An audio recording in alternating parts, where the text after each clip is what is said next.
Hello students and welcome back to my channel math solutions with Rose ma'am. और एक बार फिर से आज हम सभी साथ में हैं एक नई वर्कशीट और नई वीडियो के साथ। तो क्लास 9th की आज की हमारी वर्कशीट है वर्कशीट नंबर 8, जिसकी डेट है 23/7/21। और जो आज हमारा जो टॉपिक है वो है lines, line segment and rays. Line segment and rays. ठीक है, तो सबसे पहले इस टॉपिक के बारे में ये समझेंगे हम कि लाइंस क्या होती हैं, लाइन सेगमेंट क्या होता है और रेज क्या होती है। तो सबसे पहले हम जान लेते हैं कि लाइन क्या होती है। A line is a straight path of points that has no end points. कि एक यहाँ मैं फिगर बना करके समझा रही हूँ इस तरीके से। ये यहाँ पर एक पॉइंट है, यहाँ ये ए हो गया हमारा, और यहाँ पर हम पॉइंट ले लेते हैं अपना बी। इसका मतलब है एक स्ट्रेट पाथ है जिसमें कि कोई भी एंड पॉइंट नहीं होता है, उसको लाइन कहते हैं। A line can be named using 2 points on the line. और लाइन पर हम कोई भी 2 पॉइंट रख करके उस लाइन का नाम रख सकते हैं। जैसे यहाँ पर इसका नाम क्या है, ये लाइन है आपकी ए एंड बी, और इसमें यहाँ पर दोनों ही तरफ हमें एरो ड्रॉ करने पड़ते हैं। तो इसको लाइन कहते हैं जिसमें कि एक स्ट्रेट पाथ होता है और कोई भी एंड पॉइंट नहीं होता। उसके बाद हमारा नेक्स्ट है लाइन सेगमेंट। अब हम ये जान लेते हैं कि लाइन सेगमेंट क्या होता है।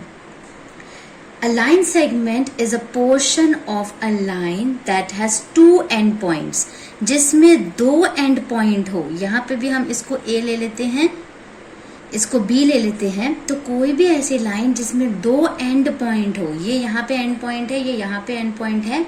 We can measure the length of a line segment। और लाइन सेगमेंट को हम मेजर कर सकते हैं कि वो कितने सेंटीमीटर की है। ठीक है, कितने सेंटीमीटर की है, मीटर्स की है, किलोमीटर्स की है। तो लाइन को हम बेसिकली मेजर कर सकते हैं। A line segment is named by it's 2 and point. और इसको हम किस तरीके से हम लिखते हैं, इसके पॉइंट को ए बी लिखेंगे और उसके ऊपर इस तरीके से एक लाइन डाल देंगे। इसका मतलब है ये लाइन सेगमेंट ए बी है। इसको पढ़ने का तरीका ये है। ठीक है, तो ये हमारा फर्स्ट पॉइंट था, ये हमारा सेकंड पॉइंट था लाइन सेगमेंट क्या है। और अब हम चलते हैं अपने थर्ड पॉइंट पे, जो कि है हमारा रे। रे किसे बोलते हैं अगर हिंदी में बात करें तो रे किरण। किरण को हिंदी में किरण जो होती है बेसिकली उसको हम रे बोलते हैं। A ray is a portion of a line which has one end point and extends forever in other direction। मैं कहने का मतलब है कि कोई भी ऐसी लाइन जो एक ही डायरेक्शन में आगे बढ़ती जा रही है। यहाँ सपोज ए है, यहाँ सपोज बी है, और ये जो लाइन है आगे एक्सटेंड होती जा रही है और कितनी भी एक्सटेंड हो सकती है, जिसका कोई एंड पॉइंट ना हो, उसको हम रे कहते हैं। ठीक है, अब रे is named using its and point first. और इसको पढ़ेंगे किस तरीके से, जैसे ए बी है और ए बी के ऊपर एरो जो है वो इस तरीके का लगा होगा आपका। तो इसका मतलब है कि जो ये ए बी है वो रे है, रे ए बी है। ठीक है, जैसे यहाँ पे लाइन ए बी पढ़ेंगे, इसको लाइन सेगमेंट ए बी पढ़ेंगे और इसको रे ए बी पढ़ेंगे। उसके बाद आपको क्वेश्चन दिया हुआ है यहाँ पे, look at the figure below, label them as a line, line segment और रे एंड नेम देम। तो जो आपका क्वेश्चन नंबर 1 है उसकी पहली जो फिगर बनी हुई है वो इस तरीके से बनी हुई है। यहाँ पे आपका P है और यहाँ पे आपका Q है। तो ये क्या हुआ बच्चों, ये P है, ये Q है, लेकिन ये आगे तक एक्सटेंड हो रही है, तो इसका नाम क्या होगा, रे होगा इसका नाम। तो यहाँ पर इसको हम लिख देते हैं कि इसका आंसर जो है वो क्या है, रे है। ये है आपका फर्स्ट पॉइंट था। इसका सेकंड पार्ट दे रखा है इस तरीके से। ये पॉइंट है आपका X और ये पॉइंट है आपका Y। अब देखिए यहाँ पे 2 एंड पॉइंट्स हो गए ना इसके, ये X है और ये Y है ना। तो ये क्या हो गई आपकी लाइन सेगमेंट हो गई। तो यहाँ पर हम इसका आंसर लिख देते हैं लाइन। ठीक है, और यहाँ हम लिख देते हैं सेगमेंट। तो ये आपका लाइन सेगमेंट हो गया। तीसरा जो हमारा तीसरा पार्ट है, तीसरा पार्ट आपको इस तरीके से दिया हुआ है। ये भी यहाँ पे आगे बढ़ रहा है और ये भी यहाँ बढ़ रहा है। इसको M दे रखा है पॉइंट को, और यहाँ पे पॉइंट को क्या दे रखा है, N दे रखा है। और इसका नाम पूछा है, तो ये रे हो गया, ये लाइन सेगमेंट हो गया। तो ये आपका क्या बना, लाइन। तो ये है आपकी लाइन एम एन, और ये लाइन सेगमेंट क्या है आपका एक्स वाई, और ये रे क्या है आपकी पी क्यू। तो यहाँ पर हमारा ये जो लाइन वाला जितना भी हमने पढ़ा, ये जो भी टॉपिक था लाइन का, वो हमारा खत्म हो गया। अब हम चलते हैं अपने नेक्स्ट टॉपिक पे। नेक्स्ट टॉपिक है हमारा एंगल। तो अब हम एंगल के बारे में समझेंगे। अब आप एंगल देखिए, यहाँ पे हमने टॉपिक डाल दिया। जो हमारा टॉपिक था वो था हमारा, आ गया हमारे पास एंगल। ठीक है, अब हम एंगल के बारे में पढ़ रहे हैं। An angle is a figure formed by two rays या two line segment meeting at a common point। कि एंगल वो होता है जिसमें या तो दो रेज होती हैं या दो लाइन सेगमेंट होते हैं, लेकिन उनका मीटिंग पॉइंट जो है वो क्या होता है, एक होता है, सिर्फ वन होता है मीटिंग पॉइंट, उसको हम एंगल कहते हैं। आपने इस तरीके की फिगर सभी ने देखी है ना। तो ये क्या है, हमारा एंगल है। अब हम कितने टाइप्स के एंगल होते हैं, किस तरह के एंगल होते हैं, वो हम सीखेंगे। उससे पहले यहाँ पर इन्होंने 3 फिगर दे रखी है और फिर बता रखा है। जैसे पहली फिगर है, इस तरह की फिगर है, मैं यहाँ पे ये ड्रॉ कर लेती हूँ। ये है आपकी लाइन L, ये है आपकी लाइन M, यहाँ पे एंगल 1 है, ये एंगल 4 है, ये 3 है, और ये एंगल क्या है आपका 2 है। ठीक है, उसके बाद ये फिगर नंबर 1 थी आपकी। उसके बाद फिगर नंबर 2 में 2 पैरेलल लाइंस हैं और एक ट्रांसवर्सल लाइन है। ठीक है, ये है आपकी M, ये है L, और ये लाइन जो है वो है आपकी N। ठीक है, उसके बाद यहाँ पे N हो गया। अच्छा, फिर ये है आपका एंगल 1, ये है आपका 2, 3, 4, ये है 5, 6, 7 और 8। तो ये फिगर कौन सी है, आपकी फिगर नंबर 2 है। तो अब हम इन दोनों फिगर को ही यहाँ पर देखेंगे और फिर हम समझने की कोशिश करेंगे कि जो हम एंगल्स अभी पढ़ने वाले हैं। तो सबसे पहले हम पढ़ रहे हैं यहाँ पे, when two parallel lines are intersected by a transversal, it gives rise to several types of angles and some interesting relation। कि जब दो लाइन पैरेलल जा रही हो और एक ट्रांसवर्सल लाइन हो, तो वहाँ बहुत सारे वो एंगल बनाती है। और एंगल बनाने के लिए जब वो एंगल फॉर्म कर रही है, तो एंगल्स में बहुत तरह के टाइप्स ऑफ एंगल्स निकलते हैं और उनके रिलेशन निकलते हैं। तो सबसे जो पहला टाइप ऑफ एंगल है वो है आपका pair of corresponding angles are equal. तो सबसे पहला है आपका कॉरस्पॉन्डिंग एंगल। तो आज हम सबसे पहले किसके बारे में जानेंगे, कॉरस्पॉन्डिंग एंगल के बारे में, कि कॉरस्पॉन्डिंग एंगल किसे बोलते हैं और कौन सा है। तो कॉरस्पॉन्डिंग एंगल जो है वो है हमारा, इसमें यहाँ देखिए, ये 1 ये वाला एंगल और ये वाला एंगल, 1 और 5, 2, 6, 3, 7, 4 एंड 8। ये जो एंगल्स मैंने अभी आपको टिक करे, ये कौन से एंगल्स होते हैं, कॉरस्पॉन्डिंग एंगल होते हैं। तो एंगल 1 किसके इक्वल हुआ, एंगल 5 के, और एंगल 2 जो है वो एंगल 6 के। ठीक है, और एंगल 3 जो है वो एंगल 3 है आपका, वो एंगल 7 के इक्वल हो गया। 3 जो है वो एंगल 7 के इक्वल हो गया। और जो एंगल आपका 4 है वो किसके इक्वल हो गया, एंगल 8 के। तो ये आपके कॉरस्पॉन्डिंग एंगल्स हैं। अब यहाँ पे इस फिगर में आगे हम बात करते हैं, ये तो आपका कॉरस्पॉन्डिंग एंगल के बारे में बताया। अब हम नेक्स्ट एंगल पे चलते हैं। अब मैं आपको उसके बारे में बताती हूँ।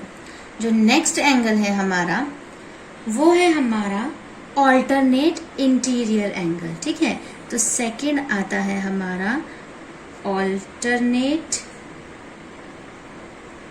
इंटीरियर, मतलब अंदर की तरफ, ऑल्टरनेट इंटीरियर एंगल।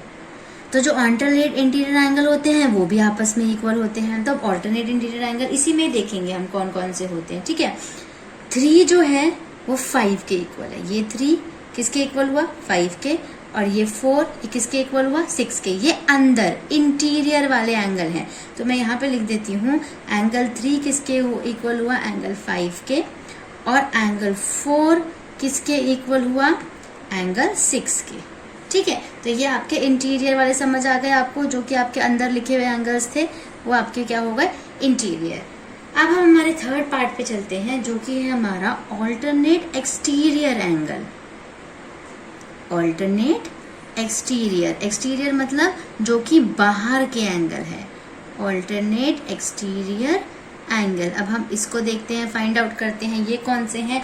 तो इंटीरियर में अंदर के एंगल थे ना, एक्सटीरियर में बाहर के आएंगे। 1, ठीक है, 1 किसके इक्वल हुआ, 7 के इक्वल हुआ। 2 किसके इक्वल हुआ, 8 के इक्वल हुआ। तो ये वाले जो एंगल्स मैंने आपको बताए हैं, जो बाहर वाले एंगल्स हैं, इनको हम क्या कहेंगे, ऑल्टरनेट एक्सटीरियर एंगल।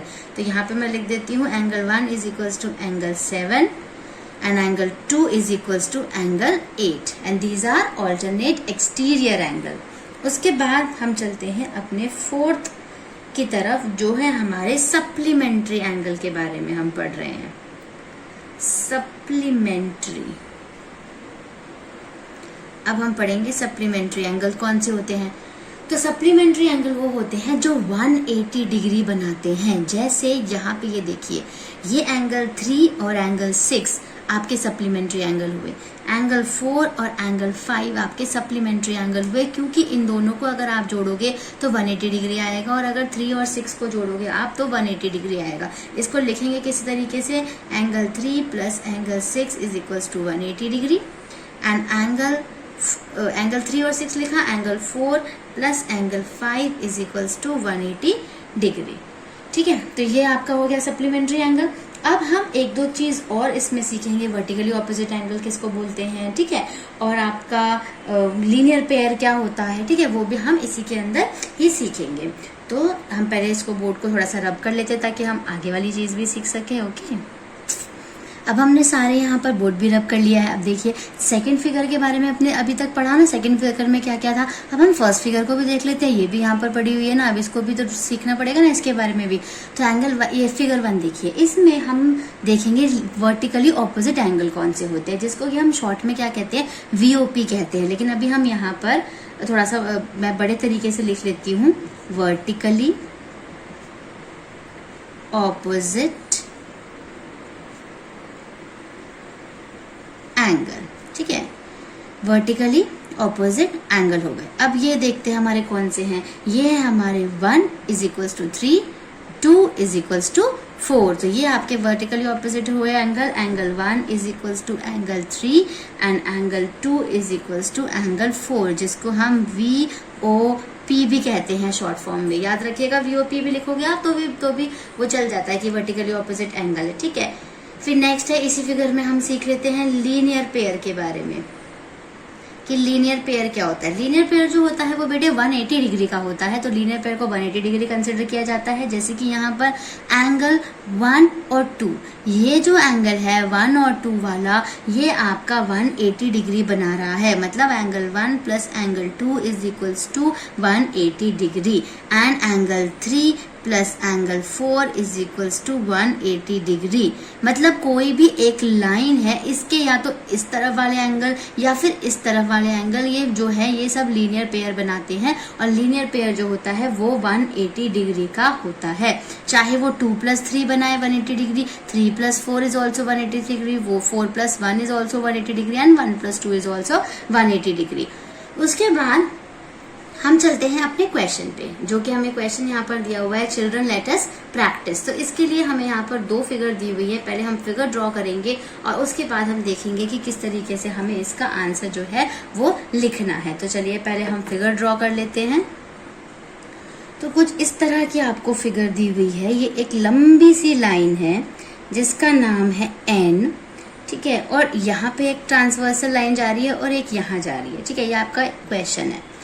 उसके बाद यहाँ जो एंगल है ये 5 है, 6, 7, 8 and this is 1, 2, 3 and this is 4। ये जो लाइन है आपकी L है और ये जो लाइन है आपकी M है। अब आपको क्वेश्चन क्या दिया हुआ है, in the given figure line L is parallel to M। तो लाइन L जो है वो पैरेलल है M के, पता चल रहा है हमें यहाँ से, and line N is a transversal, और जो ये लाइन N है ये आपकी क्या है, ट्रांसवर्सल लाइन है। इफ एंगल 1 इज 115, अगर ये वाला जो एंगल है ये हमारा 115 डिग्री का है, तो हमें बाकी एंगल बताने हैं कि वो कितने डिग्री के होंगे। तो बताने कौन कौन से हैं, पहला हमें बताना है एंगल 2, तो एंगल 2 किसका होगा और रिलेशन भी बताना है कि उसका आंसर कैसे आया। तो एंगल 1 किसके इक्वल, एंगल 1 जो है वो 115 का है, तो एंगल 2 आपको बताना है वो कितने का होगा। तो एंगल 1 और एंगल 2 जो है ये आपस में क्या है, लीनियर पेयर है ना। तो आप यहाँ पर लिख सकते हैं कि एंगल 2 जो है वो किस तरीके से निकलेगा हमारा, कि एंगल 1 प्लस एंगल 2 जो है वो आपका कितना आएगा, 180 डिग्री आएगा। एंगल 1 आपको पता है 115, एंगल 2 नहीं पता आपको, तो यहाँ से आप निकाल लीजिए angle 2 is equals to 180 degree में से आपको 115 जो है वो माइनस करना है। तो जब आप 180 डिग्री में से 115 माइनस कर लीजिए, 10 में से यहाँ पे 5 गया, आपका 5 आ गया, यहाँ पे 7 में से 1 गया, 6 आ गया, तो कितना आया 65 डिग्री। तो 65 डिग्री जो है आपकी वो एंगल 2 आ गई आपकी, ठीक है। उसके बाद नेक्स्ट क्वेश्चन में दे रखा है एंगल 3, बताइए वो कह रहे हैं, ठीक है। तो अच्छा इसका जो है जो आपका बनेगा रिलेशन बनेगा वो बनेगा लीनियर पेयर, हमने यहाँ पर इसको यूज किया है, ठीक है। नेक्स्ट है एंगल 3 जो बनेगा, एंगल 3 आपका क्या बनेगा, एंगल 3 आपको निकालना है, तो वर्टिकली ऑपोजिट एंगल हो गया ना, तो ये सेम हो गया। तो angle 1 is equals to angle 3 is equals to ये भी आपका 115 का हो गया, जो कि है आपका वर्टिकली ऑपोजिट और आपका क्या आ गया एंगल। तो वर्टिकली ऑपोजिट आपका एंगल आ गया। उसके बाद एंगल 3 के बाद आपको निकालना है एंगल 5 की वैल्यू। तो एंगल 5 कहाँ है हमारा, यहाँ पे है ना। तो 1 किसके इक्वल हुआ, 5 के इक्वल हुआ। तो ये कौन से एंगल होते हैं, कॉरेस्पॉन्डिंग एंगल होते हैं। तो angle 1 is equals to angle 5 is equals to corresponding angle, ये आपका रिलेशन है कॉरेस्पॉन्डिंग एंगल का, ठीक है। और जो ये इसका मेजरमेंट आएगा वो सेम ही आएगा 115, ठीक है, 115 आ गया। उसके बाद ये मतलब ये एक 1 पार्ट था, ये सेकंड पार्ट था, ये आपका थर्ड पार्ट था, और हम फोर्थ पार्ट जो है हमारा है वो है एंगल 8। हमें फाइंड आउट करना है कि जो एंगल 8 है हमारा वो क्या होगा। एंगल 8 यहाँ पर देख लीजिए किस तरीके का होगा। एंगल 8 जो है एंगल 2 के बराबर हो सकता है ना। एंगल 8 क्यों हो सकता है, क्योंकि जो 2 है ये क्या है आपका, ये अंदर वाले कौन से होते हैं, एक्सटीरियर होते हैं ना, इंटीरियर होते हैं, ऑल्टरनेट इंटीरियर एंगल, और जो बाहर वाले होते हैं वो ऑल्टरनेट एक्सटीरियर एंगल। तो 2 के बराबर 8 हो गया। तो 2 आपका कितना निकला था 65। तो इसका मतलब एंगल जो 8 है आपका वो भी 65 है, क्योंकि ये एंगल 2 के बराबर है। और यहाँ पे हम इसका जो रिलेशन दे सकते हैं वो हम ये देंगे ऑल्टरनेट एक्सटीरियर एंगल, ठीक है। ये मैंने ऑल्टरनेट एक्सटीरियर एंगल से बताया, आप इसको लीनियर पेयर से भी निकाल सकते हो, क्योंकि जैसे 5 आपको पता चल गया कि 5 आपका क्या है 115, ये आपका 115 आ गया, तो ये आपका पूरा क्या बन गया लीनियर पेयर। तो 180 में से 115 माइनस कर दो तो एंगल 8 निकल जाएगा। तो इस तरीके से भी कर सकते हो, इस तरीके से भी कर सकते हो, अलग अलग मेथड होते हैं करने के लिए, ठीक है। तो यहाँ पर हमारी जो ये वर्कशीट है बेटे, यहाँ पर हमने ये पूरी सॉल्व कर दी अपनी, और वर्कशीट जो है हमारी कंप्लीट हो गई। तो आई होप आपको ये वर्कशीट बहुत अच्छे से समझ आई होगी। तो आप इस वीडियो को लाइक करना मत भूलिएगा, ठीक है, और अपने दोस्तों के साथ शेयर करना मत भूलिएगा। और चैनल को क्या करना है आपको, यस एग्जैक्टली, चैनल को आपको क्या करना है, सब्सक्राइब करना है। और मिलते हैं नई वीडियो में नई वर्कशीट के साथ। Till then bye bye, thank you students.